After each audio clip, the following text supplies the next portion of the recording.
अऊज़ु बिल्लाहि मिनश शैतानिर रजीम बिस्मिल्लाहिर रहमानिर रहीम इन्नल्लाहा व मलाइकतहु युसल्लूना अलन नबी या अय्युहल्लज़ीना आमनू सल्लू अलैहि व सल्लिमू तस्लीमा अल्लाहुम्मा सल्लि अला सय्यिदिना मौलाना मुहम्मद व बारिक वसल्लिम अल्लाहुम्मा सल्लि अला सय्यिदिना मौलाना मुहम्मद व बारिक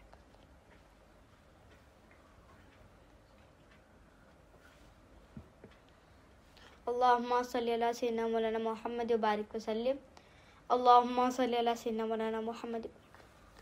अल्लाह ताला का बेइंतहा फज़्ल व करम है कि उसने हमें नबी करीम सल्लल्लाहु अलैहि वसल्लम की उम्मत पर पैदा फरमाया और पैदा होने का फ़ख्र आज़माया। अल्हम्दुलिल्लाह ये फ़ख्र शिकमिया निकला। मज़ीद बराए करम हुआ कि अल्लाह ताला ने कुरान जिस नेमत से वाबस्ता फरमाया और ये अल्लाह के दामन से वाबस्ता फरमाया और तजदीद ईमान के लिए हमें यहाँ जमा फरमाया। तो इंशाअल्लाह आज हम अपनी तौहीद सीरीज़ की 4th लेक्चर शुरू करते हैं। आज का उन्वान है मौत की हकीकत। आलम शहादत से आलम बरज़ख में जाने का ज़रिया क्या है, ब्रिज क्या है, पर्दा क्या है, दरवाज़ा क्या है, सवारी क्या है, मौत। तो इंशाअल्लाह आज हम मौत की हकीकत समझने की कोशिश करते हैं। हदीस शरीफ में नबी करीम सल्लल्लाहु अलैहि वसल्लम फरमाते हैं कि नींद मौत की बहन है, यानी नींद और मौत दोनों बहनें हैं। नींद मौत की छोटी बहन है और मौत नींद की बड़ी बहन है, दोनों बहनें हैं। सोते वक्त की दुआ क्या है? अल्लाहुम्मा बिस्मिका अमूतु व अहया।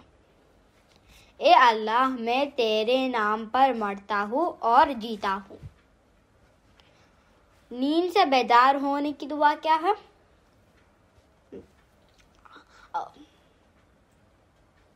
अल्हम्दुलिल्लाहिल्लज़ी अहयाना बादमा अमातना व इलैहिन नुशूर। हर तारीफ अल्लाह के लिए है जिसने हमें मरने के बाद जिंदा किया और उसी के तरफ लौटकर जाना है। तो इसमें हम लोग को क्या समझ में आ रहा है कि ये हम लोग सोते वक्त बोल रहे हैं कि मैं अल्लाह ताला को वो बोल रहे हैं कि मैं आपके नाम से मर रहा हूँ।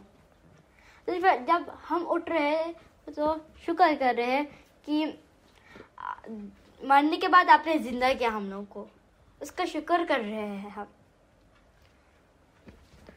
तो अब जब हम नींद में जब हम सुबह में अच्छे काम करते हैं और वो काम हमारे दिल और दिमाग में होता है, तो रात में हम जब सो जाते हैं तो जब वो ख्वाब आते हैं हम लोग को अच्छे ख्वाब आते हैं। जब हम दिन में बुरे काम करते हैं और बुरे काम दिल और दिमाग में होता है, तो जब हम सो जाते हैं तो हम लोग को बुरे ख्वाब आते हैं।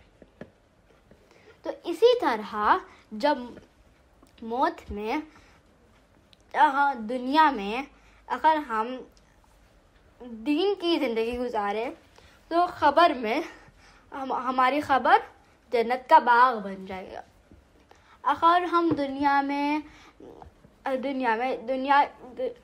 का काम करें, दुनिया वाली ज़िंदगी बना डालें, तो हमारी ख़बर दोज़ख का गड़ा हो जाएगा।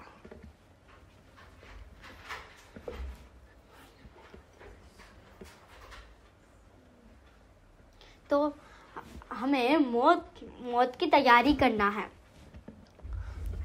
तो मौत की तैयारी यानी क्या करना है?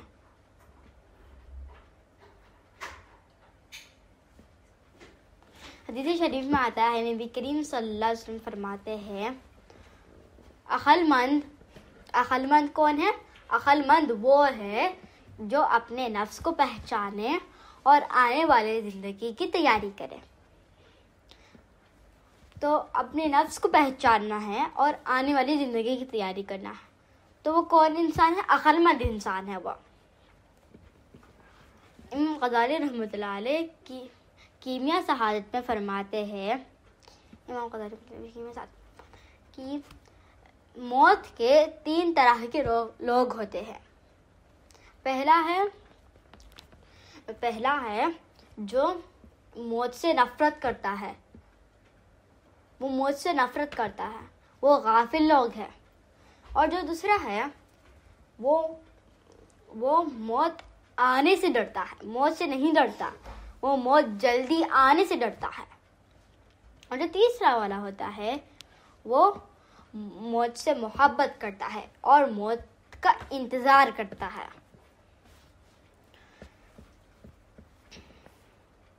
मौत का इंतज़ार करता है।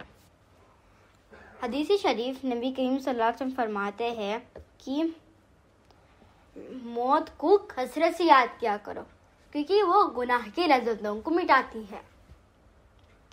नबी करीम सल्लल्लाहु अलैहि वसल्लम हज़रत अनस रज़ियल्लाहु अन्हु से फरमाते हैं कि ए अनस, मौत को कसरत से याद किया करो।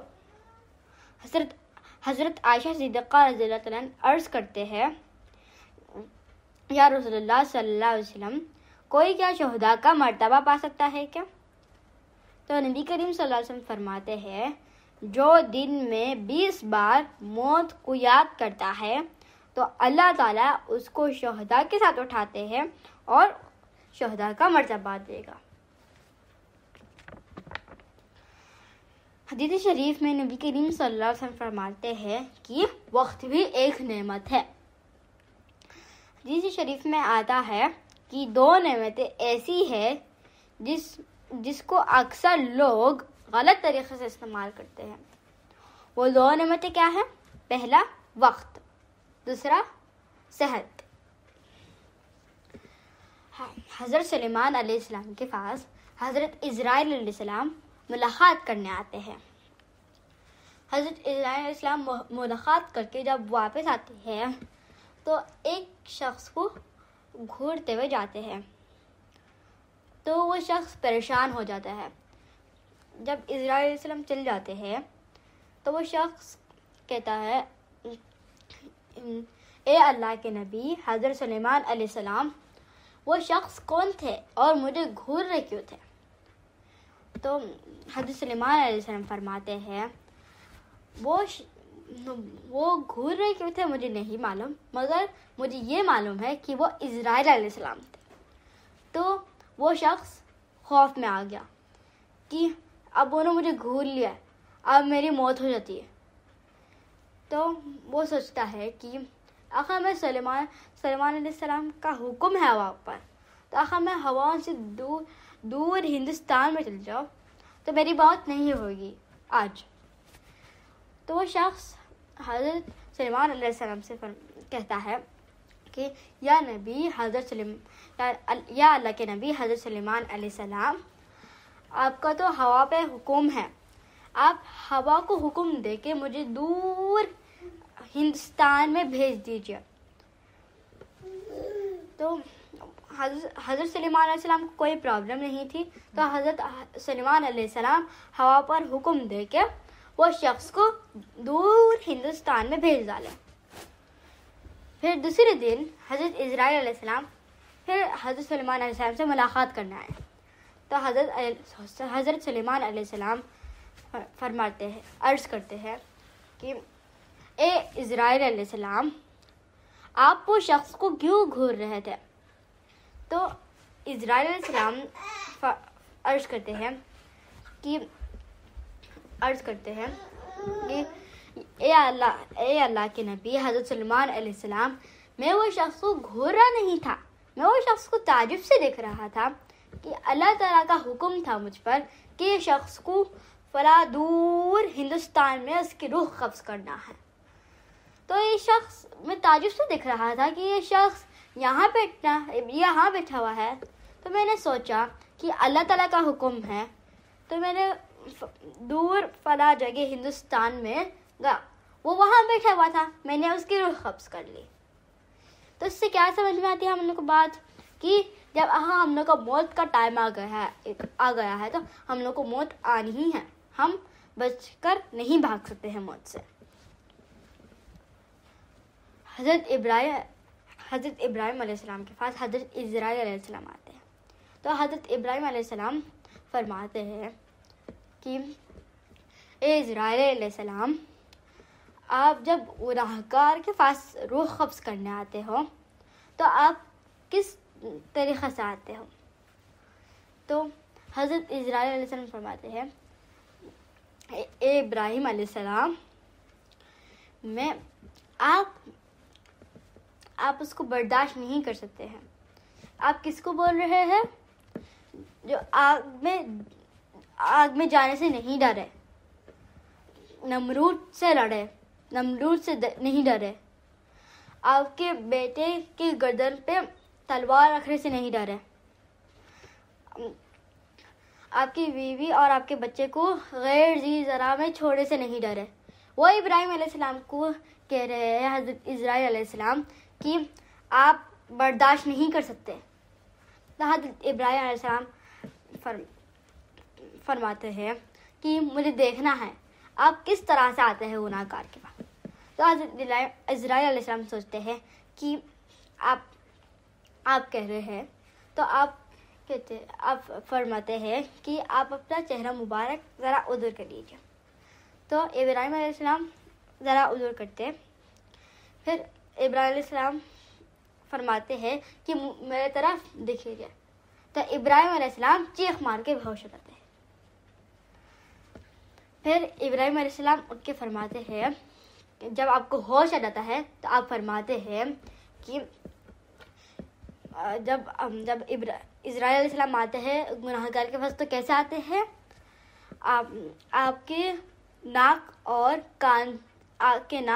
आपके कान और मुंह से धुआं निकलता है, आपके नाक और ब्लैक लिबास और बदबूदार।